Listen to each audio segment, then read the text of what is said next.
¿Qué es lo primero que viene a tu mente cuando lees las palabras cultura, innovación, tecnología, resiliencia? Querétaro, ciudad con riqueza arquitectónica barroca, cuna de cultura y tradiciones, fuente de desarrollo y crecimiento, aloja el lugar en donde inicia esta gran aventura, el Colegio Wexford. Institución que se ha caracterizado por su sistema educativo vanguardista, su visión innovadora y su ocupación por el desarrollo integral de las nuevas generaciones. El Colegio Wexford, en alianza con la Universidad Rey Juan Carlos, institución española que forma a más de 45,000 estudiantes en sus 5 campus de alto rendimiento, y la plataforma Mi Cole, quienes surgen como respuesta a la necesidad de encontrar el colegio ideal, han creado un espacio para imaginar, crecer y compartir herramientas para la educación del siglo XXI.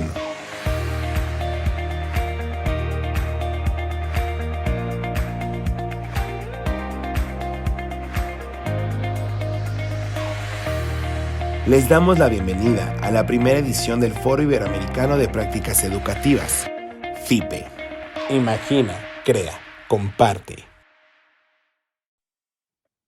Buenas tardes, México. Buenas noches, España. Les damos la más cordial bienvenida a nuestro segundo día de la primera jornada del Foro Iberoamericano de Prácticas Educativas FIPE 2021.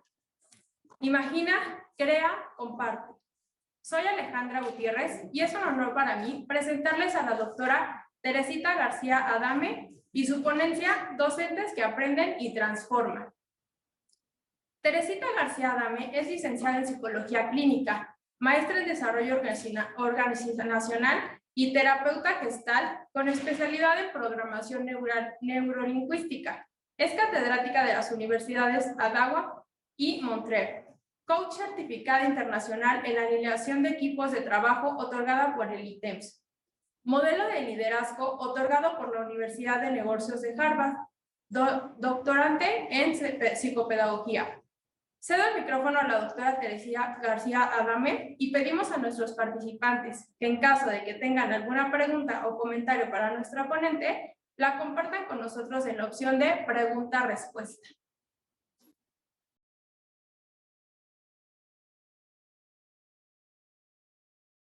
École, ya me escuchó. Muchísimas gracias, qué amable presentación. Para mí es un privilegio y un honor.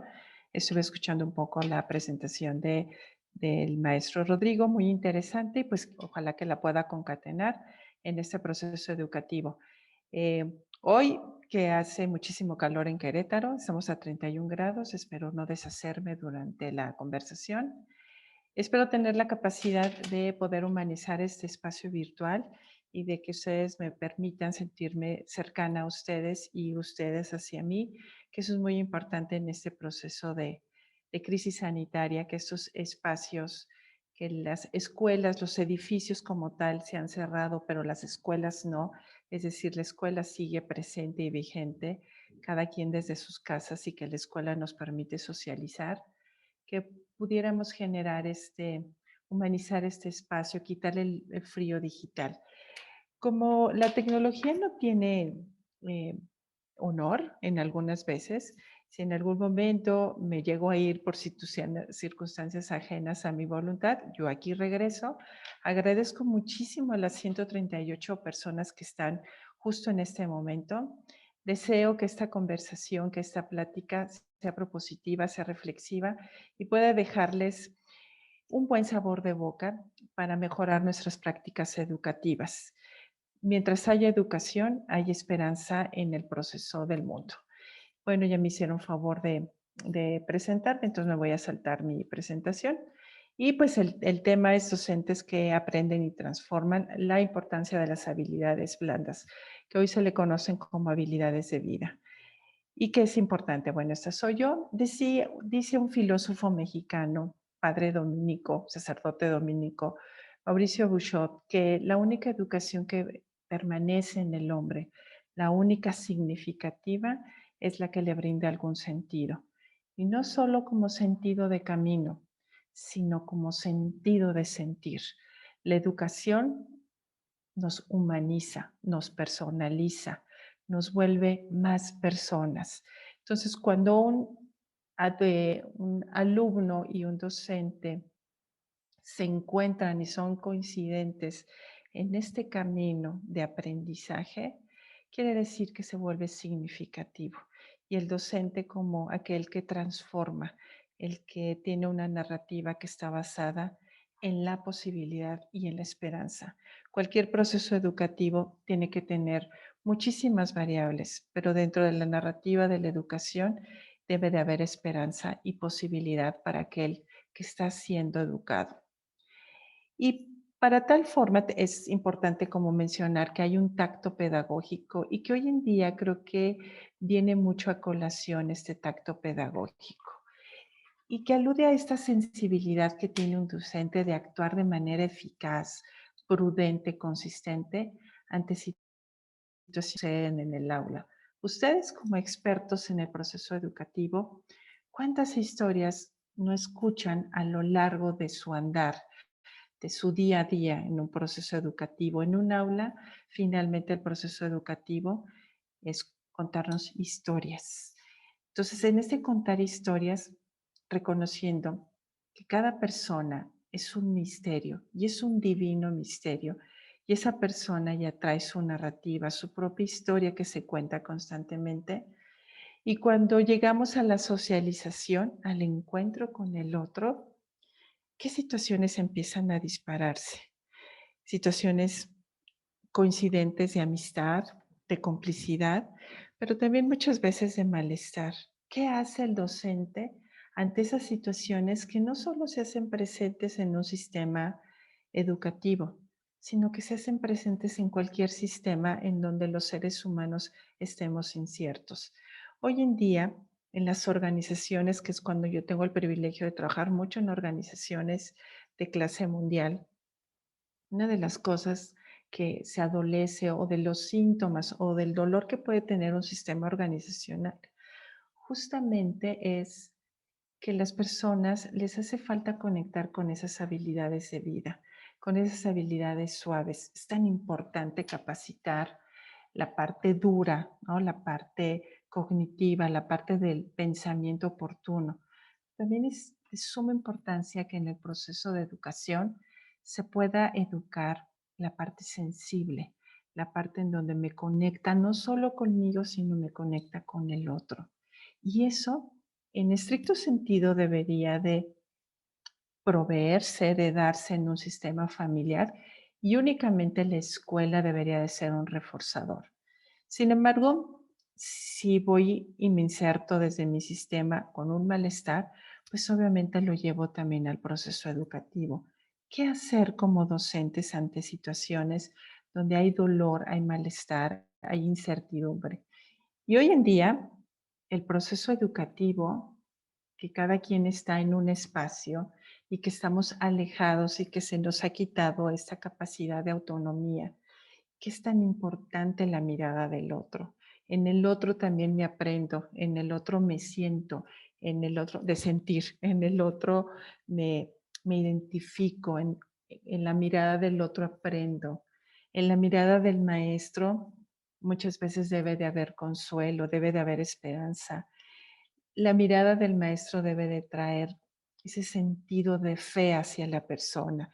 Y quizá, como decía el ponente anterior, el maestro Cosío, y eso nos ayuda a dignificar. Entonces, este tacto pedagógico al que estoy haciendo referencia preserva el espacio del alumno protegido sus aspectos frágiles, tratando de evitar el dolor, la humillación, un poco como la pedagogía violenta, y destaca lo bueno y lo único que hay en cada alumno.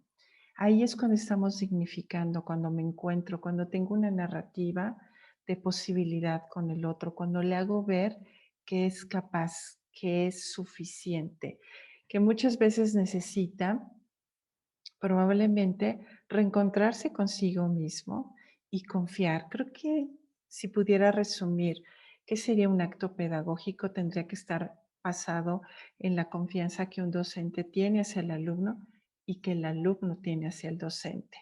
Y este tacto pedagógico no es un discurso bondadoso, simplista, alejado de una realidad, ingenuo.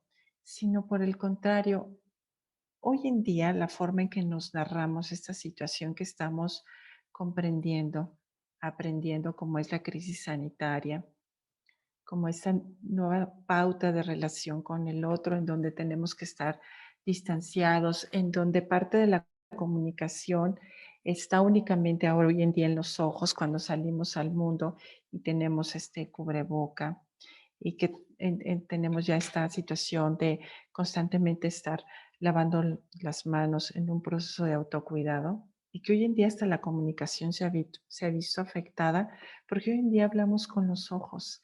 Bueno, esa mirada, ese proceso que me parece muy interesante, así como hoy en día hablamos con los ojos por el cubreboca, creo que es importante traerla al aula cuando regresemos a nuestra nueva normalidad, cuando regresemos a un espacio compartido, coincidente. Es decir, promover un discurso generoso, esperanzador, eh, contenido. Y entonces, aquí se pueden detonar como muchas situaciones de acción. Este tacto pedagógico debe de estar cargado de sensibilidad hacia el otro. Debe de estar cargado de sensibilidad hacia el otro, pero también de un sentido como docente, de ser sensible a mis propias necesidades, a mis propias manifestaciones, a mis sesgos, a mis juicios, a mis prejuicios, a mis paradigmas. Es también que el docente haga constantemente metaobservaciones de su praxis cotidiana y que en un sentido crítico propositivo pueda cuestionarse qué está haciendo de manera propositiva correcta y qué puede mejorar, donde no haya culpa. Todo esto tendríamos que invitar a los grandes pensadores que han trascendido. Y la educación tendría que tocar con esta parte que es la frónesis, que significa comprender. Desde el punto de vista psicológico, la palabra comprender ahora se le reconoce como la capacidad de abrazar, cuando yo puedo interiorizar, cuando no es invasivo.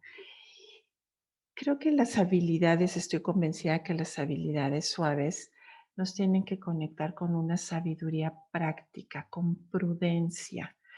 Ahorita que hablaban un poco como de la parte digital, que estamos conectados con el teléfono celular, con estos medios de comunicación que hoy se han vuelto como parte indispensable de nuestro día a día, también es importante invitar que la educación debería de tener prudencia.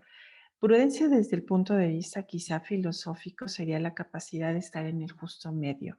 En los polos es donde hay vicio, eh, en un sentido metafórico, es donde hay enfermedad. Prudencia, prudencia en mi actuar, prudencia en mi narrativa, prudencia hacia cómo me relaciono conmigo. En algunos momentos esta sabiduría práctica, esa sabiduría personal, en etapas ya de adultez, cuando ya está uno inserto, cuando una persona se inserta en el mundo laboral, es importante invitar la prudencia y esa sabiduría como práctica, es decir, aquello en donde yo me pueda conectar con el otro, en donde no viva a partir del displacer, del malestar, del dolor. Y si hiciéramos un ejercicio de observación, y ojalá que lo quieras hacer sin juzgar como un ejercicio de observación, mucho de la narrativa que tenemos alrededor es con mucho malestar, con incertidumbre, con mucho dolor. ¿Qué necesitamos hacer diferente para poder invitar a la frónesis? Es decir, invitar a esa sabiduría personal que pueda conectar con esa esperanza, esa fe y esa posibilidad. Si la educación no nos dota, no nos provee de esperanza, quiere decir que entonces el proceso pedagógico educativo está cojeando de algo. La frónesis en el proceso de educación constituye la base de las virtudes. Es decir, que todo proceso de aprendizaje o de conocimiento que llegara a la persona le permitiera su crecimiento, no su decrecimiento. Que todo lo que se aprenda sea a partir de la virtud. Hay aprendizajes que pueden llegar a la vida de las personas y no necesariamente nos conectan con lo mejor. Hay aprendizajes que nunca deberíamos de tener en nuestra vida. Hay aprendizajes que no deberíamos de tocarles la puerta. Pero ese aprendizaje que me conecta con mi capacidad de desarrollo, de crecimiento, que me dignifica como persona, que me humaniza, es aquel que me conecta con la virtud. Quiere decir que es un modo de ser racional, verdadero y práctico respecto a lo que puedo considerar correcto, real, verdadero o no. Aquello que me genere mi propio bien. Sería la frónesis en la educación, ojalá que compartan conmigo la ética de la educación, el bien común, el bienestar, ese pensamiento colaborativo, cooperativo, ese pensamiento que esté sustentado en los axiomas de la persona, que me humaniza, que me encuentra con otros. Entonces, esta frónesis para nuestro buen amigo Aristóteles, la virtud era lo más importante, ser virtuoso. Y entonces ser virtuoso nos conlleva o nos lleva, nos relaciona con esas virtudes éticas. Cuando tengo ese pensamiento, hoy en día en las organizaciones se tiene que, como ya sistema, ya, organizaciones puede ser una empresa, una escuela, eh, cualquier situación en donde se conjunten varias personas para lograr un objetivo en común. Tendríamos que tener conversaciones para hablar de lo que entendemos de la ética. La ética es, los valores son, no son a interpretación. A lo mejor puede ser que hasta haya un pensamiento rígido, pero es tan importante generar conversaciones en el aula para poder tener un posicionamiento. Cuando yo puedo narrar algo, lo puedo comprender, lo puedo modificar, lo puedo cambiar. No puedo narrar lo que no conozco, lo que no pronuncio, lo que no narro, lo que no sale de mí. Entonces, todo aprendizaje, todos los contenidos escolares, en algún momento tendrían que tocar como esta casa, que el ser humano está constituido por muchas puertas o por muchas casas. Una casa importante una puerta que debemos de tocar es la virtud. Es decir, lo que es la verdad. El conocimiento nos hace libres, nos hace verdaderos, porque es lo real, es lo que nos humaniza. Entonces, estas habilidades blandas, o como se le conocen en inglés como soft skills en educación, persiguen la búsqueda de perfiles de carácter transversal y subrayan la importancia de los valores y de la capacidad de transformación y renovación a través de un pensamiento crítico, reflexivo, que nos ayude a tener capacidades propositivas de discernir. Cuando un niño, cuando un adolescente en un proceso educativo, cuando se está construyendo en el sentido de educarse, de tomar forma, lo que significaría la palabra educación, su origen etimológico, cuando esta persona toca con esa capacidad crítica de discernir, ese pensamiento crítico lo va a acompañar a lo largo de toda su vida. Es ese cuestionamiento, es esa duda quizá, pero eso es una duda en donde yo me puedo plantear qué camino quiero elegir, en donde yo puedo contar con esa parte crítica para tomar mejores decisiones a partir de mis propios valores. Esto es importante para que hoy en día, en situaciones como nuestros países, no todos, ¿no?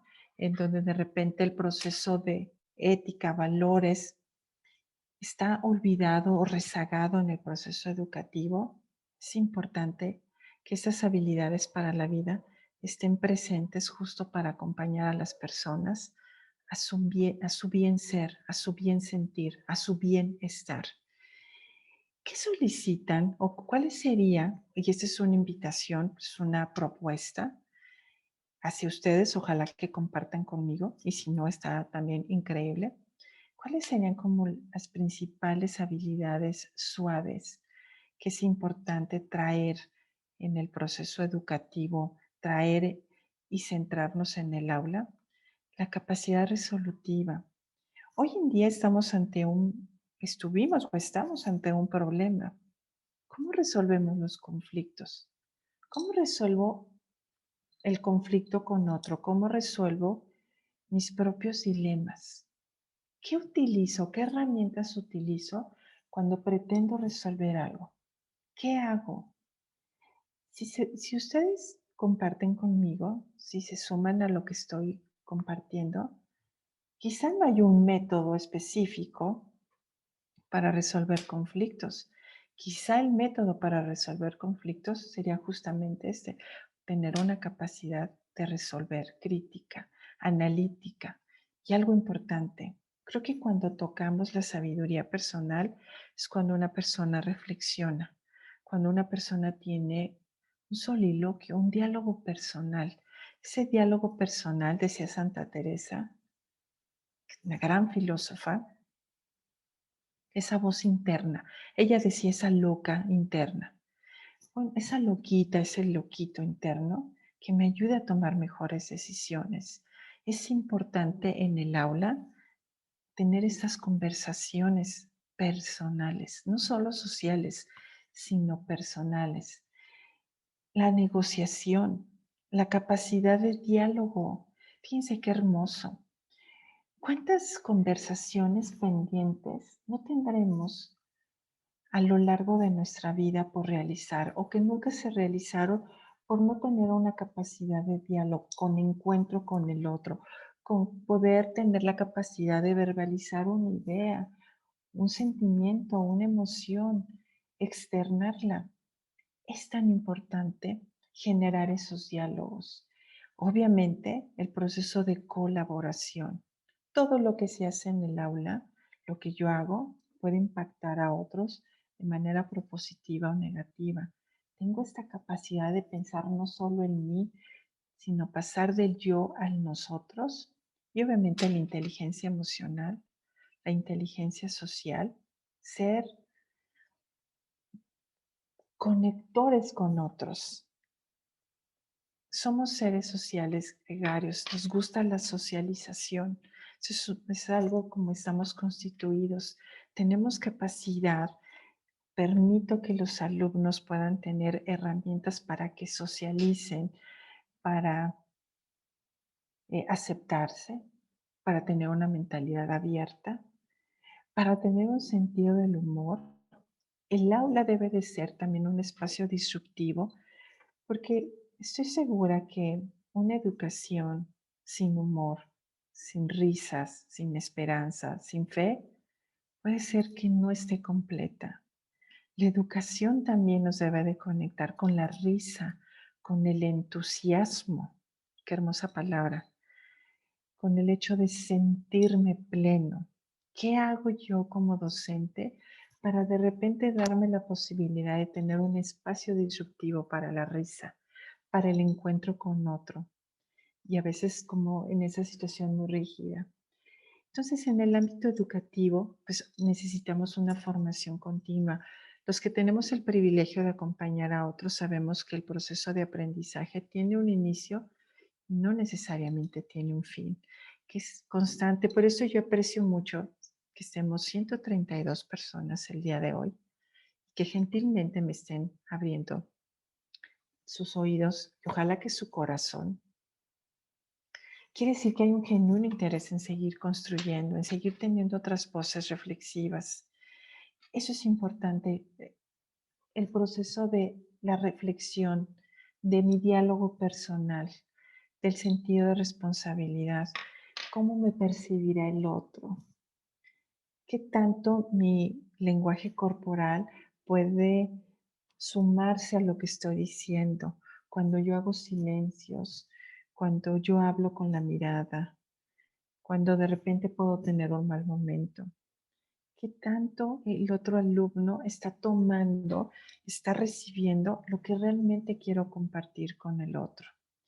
Y aquí sería como la pregunta de los 64,000, sería como la epifanía, la eureka, ¿no? ¿Cómo podemos implementar esto? Obviamente con metodologías activas, es decir, en donde no nada más soy yo responsable, sino también invito al otro, en donde también el otro, a pesar de que tenga corta edad, pueda manifestar un punto de vista. Eh, es decir, promover la imaginación, la creatividad, la capacidad, esa necesidad que tiene el otro también de darse a conocer. Es importante que en un proceso educativo todas las voces merecen ser escuchadas. Todas las historias merecen ser escuchadas, no solo la mía, sino la de todos. Cuando yo le permito que el otro comparta, estoy haciendo, aunque el otro no se dé cuenta, que aprenda a tener un posicionamiento, que cuando yo hago público algo, no solo es para que el otro me escuche, sino algo sucede. Cuando hago público algo, permito que el otro aprenda a escucharse a sí mismo. Y entonces ahí empezamos a generar conversaciones. Entonces hay muchas formas de evaluarlas, pero yo creo que una forma de evaluar una habilidad para la vida es cuando empieza a haber menos malestar en un aula, cuando yo puedo reconocer qué situaciones son mis fortalezas y que necesito seguir trabajando, no como castigo o como culpa, sino como la inquietud, la necesidad de seguir aprendiendo. Que el aprendizaje sea como llevar al otro a ese abrevadero a donde pueda tomar agua, a donde pueda saciarse, y en ese saciarse a lo mejor quedan espacios donde él quiera seguir bebiendo, llevarlo a ese lugar único, que el aprendizaje se convierta, que el proceso educativo se convierta en el mejor aliado, que los alumnos nunca quieran soltar el aprendizaje, que el aprendizaje sea un excelente compañero para la vida, ¿no? Para esto, y me gustaría que hiciéramos como un ejercicio de imaginación, que vamos a invitar a estos personajes. Creo que la educación actualmente está muy situada en cronos, es decir, procesos en donde las escuelas, los gobiernos, todo el proceso que incluye, que influye en el proceso educativo, que el docente ve todo lo que tiene, toda la currícula que tiene que cubrir, y muchas veces está en ese cronos, en ese tiempo cronológico, en, en donde es como ese tiempo que se devora, que vamos a prisa, que no nos detenemos, que no hacemos pausa. A veces vivimos como tan deprisa, ¿no? Hay hasta ahora metodologías específicas que se usan en las organizaciones, una filosofía que hay que se llama slow motion, que es precisamente aprender a estar en el momento justo. Entonces, en la escuela muchas veces el permitirnos hacer una pausa nos podría dar como un bálsamo para poder reflexionar sobre el acto educativo, sobre el contenido que se me está compartiendo.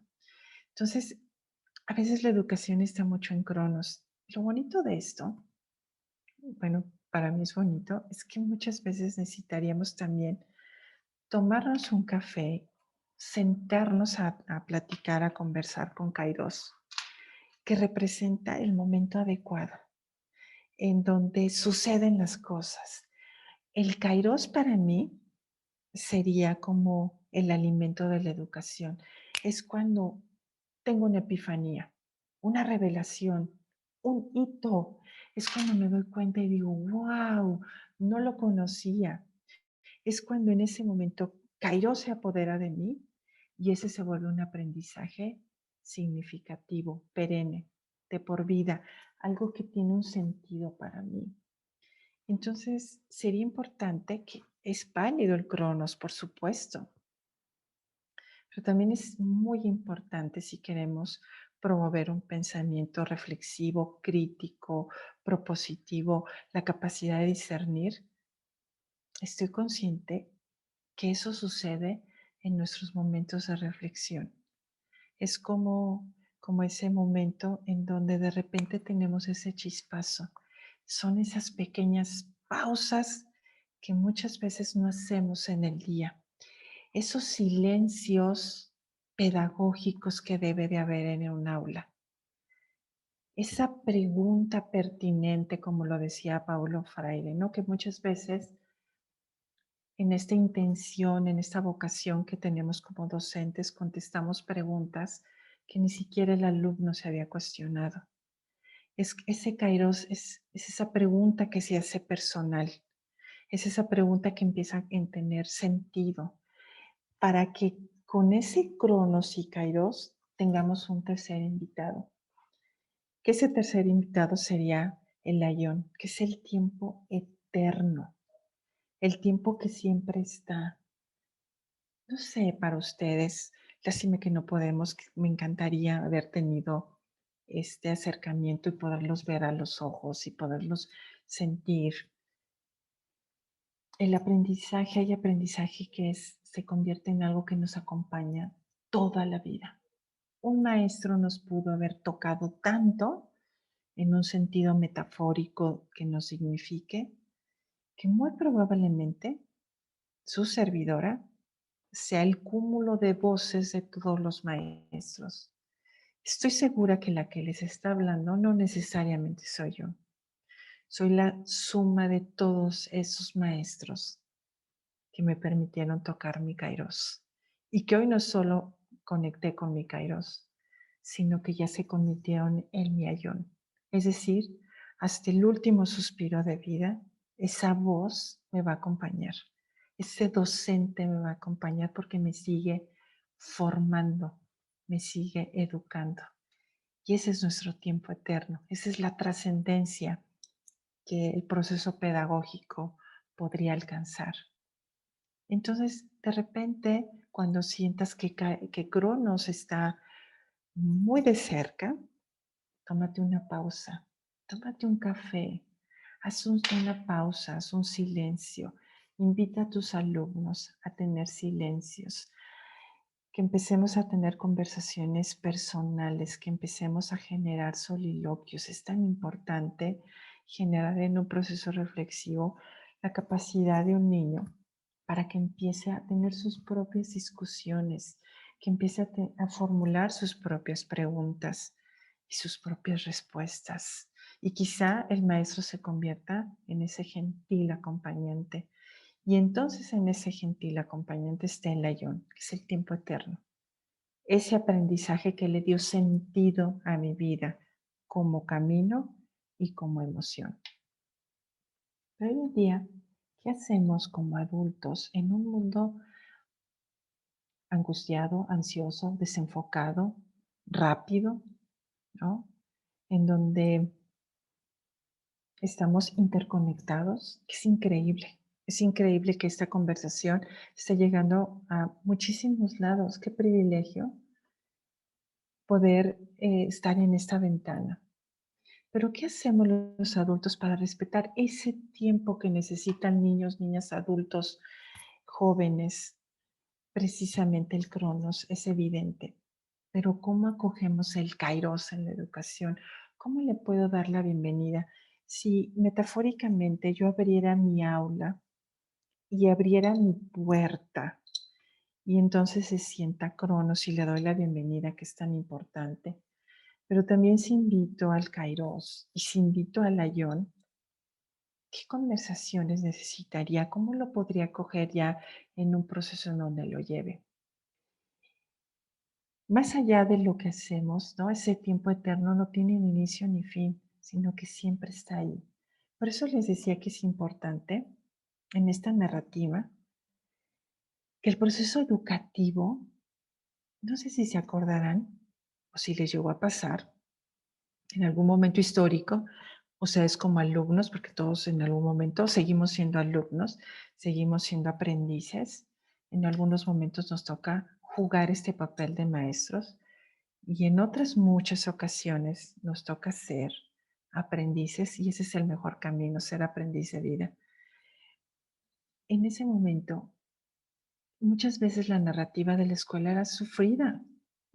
No, los alumnos que dicen lunes, no, no, o inicio de clases y empiezan con colitis, gastritis. ¿Qué necesitamos hacer para que justamente la educación el proceso de seguir aprendiendo esté en Ayón, que tenga un inicio, pero que nunca tenga fin, que sea constante, que sea pertinente. Eso tiene que ver mucho en la forma en que se narra el proceso educativo, la manera en que hay alumnos que sufren las matemáticas, ¿no? Hay alumnos que me dicen, no estudié esta carrera porque no tenía matemáticas y no. Y la primera materia, estoy hablando por mí, que tuve fue estadística, ¿no? Bueno, me iba para atrás, ¿no? Así como que dije, bueno, lo que no has de querer, en tu carrera lo has de tener. Y entonces cuando yo hice este ejercicio de reflexión, dije, ¿cómo puedo llevarme mejor con la estadística? ¿Qué puedo hacer para que la estadística sea mi amiga? Justamente esto, justamente narrar de manera diferente lo que me está sucediendo. Entonces, desde estos autores, que ahorita voy a dejar la bibliografía por si es interés para alguien, la primera clave del Kairos en la educación es en distinguir lo superfluo de lo importante. A veces una conversación en los alumnos puede cubrir muchas cosas del programa. Puede ser, no lo sé, ¿no? Esa es una decisión personal. La segunda es la capacidad de congelar un momento concreto. Fíjense qué padre, un momento concreto. ¿Y saben qué sería lindísimo?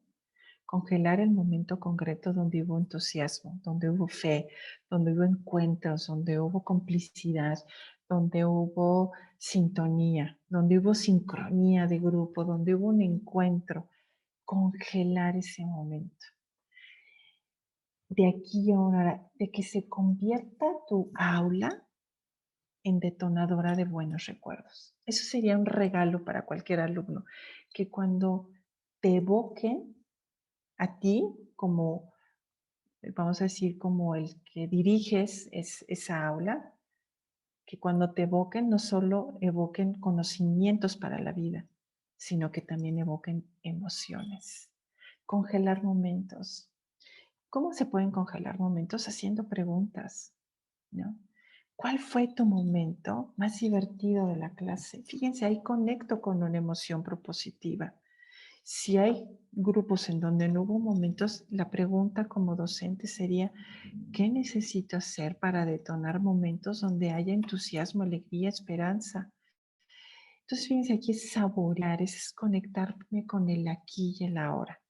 Y quizá una tercera clave del Kairos en la educación tiene que ser como conectarlo con la parte de los axiomas, ¿no? En donde de repente entramos como en ese proceso desesperanzador, en donde relaciono todos mis procesos de aprendizaje con algo como con la fatalidad. Creo que aquí es importante que el Kairos, para mí el Kairos, si yo pudiera describirlo como una persona, ojalá que no esté diciendo algo profano, sería alguien sumamente divertido, creativo, risueño, entusiasta, ágil, eh, que se mueve, pero que también sabe estar en silencio, alguien de risa fácil. Eso es tan importante traerlo, porque a lo mejor el cronos sería para mí, si lo hago como lo asemejo a una persona, para mí sería alguien muy formal, alguien muy academicista, alguien muy ortodoxo, que también es tan importante. Y el ayón, quizá para mí, si lo pudiera hacer, lo pudiera personalizarlo, sería el alma de un niño que siempre está en constante crecimiento, que perdona rápido, que está ahí para el otro. Entonces, quiere decir que el tiempo está referido a la época que vivimos. Nos obliga, obviamente, a una evolución que actualiza la enseñanza, ¿no? Para que se mantenga esa viva, esa esencia. Pero en esa profundidad esencial, el lugar natural del Kairos en la educación es la reflexión, es la epifanía. Si yo pudiera poner un sinónimo de Kairos, para mí sería epifanía, hito, revelación, chispa, momento histórico. Cronos a veces puede ser un tirano, ¿no? Uno de mis maestros en mi proceso doctoral decía, el tiempo es el enemigo a vencer. Quizá no lo considero tanto así, porque también se necesita un aliado. Pero aquí es importante que no todo el tiempo esté en Cronos, ni no necesariamente todo el tiempo esté en Kairos. Pero aquí lo bonito es que el ayón me permite desenvolver ese pensamiento, la libertad de un proyecto personal, la ilusión, el poder visualizar a futuro, esperanzador. Y obviamente implica muchas cosas que lo hacen, ¿no? Que no nada más dependen del docente. Esto es una complicidad, esta es una situación de compañía entre alumnos y docentes, ¿no? Las relaciones, hablar con esta parte paradójica, ambientes donde podemos hablar de la cotidianidad que nos conecten con una posibilidad para conectar con una habilidad suave, con la parte multidimensional, tocar todas las premisas o todas las aristas en las que estamos constituidas las personas, en un escenario que es acogido, que es arropado, que es seguro el proceso educativo, en donde hay una conexión, en donde hay una vinculación respetuosa, amable, entre lo que enseño, entre el objeto de estudio, quien lo enseña y quien lo recibe. Es importante vincularnos con nuestros alumnos y permitir que nuestros alumnos carácter propio. Entonces, si se fijan, el Kairos tiene como muchos retos y muchas posibilidades. Y en este Kairos, ¿no? Es como este espacio,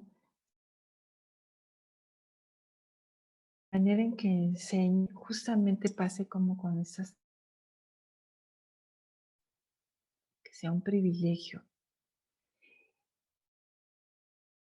Dignificante el espacio educativo,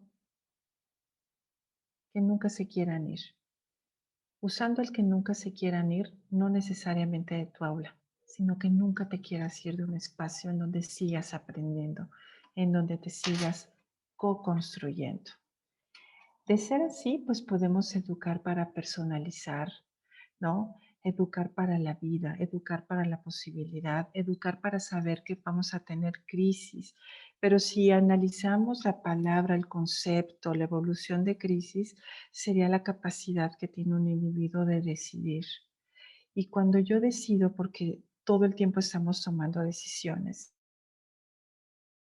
un proceso, una habilidad suave es la toma de decisiones, la toma de decisiones se va basada para liberar, para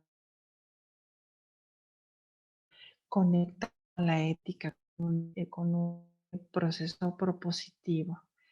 Y entonces, mencioné ya la última, es el tiempo, es el tiempo, es la contemplación. La contemplación se refiere aquí, sería como la capacidad de soñar, la capacidad de creer, la capacidad de crear. Cuando yo visualizo algo, cuando cierro los ojos y me veo, cuando veo, yo creo que ustedes lo saben, cuando se inauguró el primer parque temático de Disney, Walt Disney ya había fallecido, lo inauguró su esposa y el hermano de Disney, entonces llegaron porteros y un portero le hizo una pena que su hermano, a lo que él refutó, porque mi hermano lo vio, es que estamos aquí. Ese es el momento, Ayón, cuando un joven tiene la capacidad de construirse en un futuro y esa construcción es propositiva, es respetuosa. Entonces es algo que yo juego, que yo me imagino, me posiciono en un momento que aún no llega. Y decía Heráclito, Ayón es un niño que juega. Su reino es el reino de un niño. Es decir, esa capacidad de construcción hacia un futuro. Yo tengo un tiempo determinado, ¿no? Yo no me puedo pasar del tiempo por respeto a ustedes. Y creo que estamos siendo como de las últimas conferencias y ya terminamos.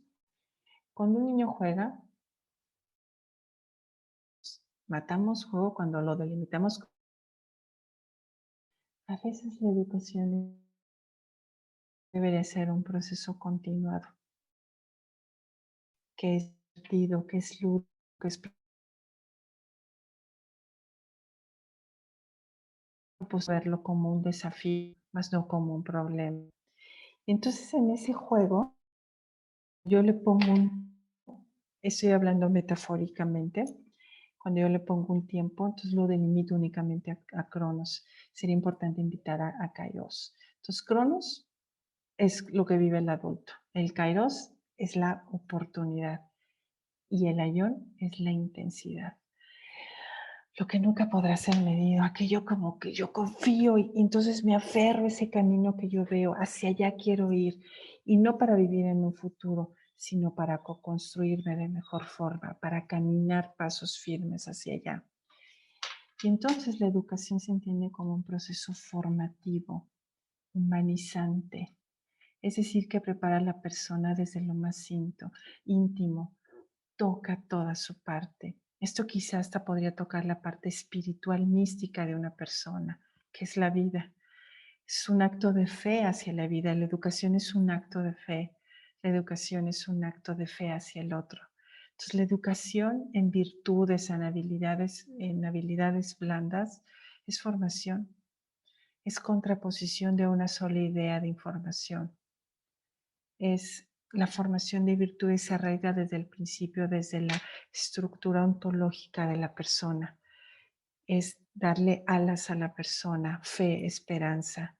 Y obviamente el educador solo actualiza y ayuda a actualizar esas virtudes del educando. Toda persona llega con talentos. No hay ninguna persona que no tenga algo que dar, que darse. Y tampoco no hay ninguna que no pueda recibir. Porque somos una diada. Doy, pero también recibo, porque en el dar me humanizo, pero en el recibir también me humanizo. Eso es virtuoso. Y eso es una educación que humaniza. ¿Qué es la humanidad del hombre? ¿No?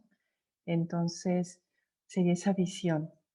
Sería un poco, si lo manejara como el principito, sería como domesticarme cuando me humanizo, cuando necesito también del otro, cuando necesito la mirada del otro, cuando necesito esa mirada que me acepte en profundidad, más allá de lo que hago, sino por el simple hecho de ser persona.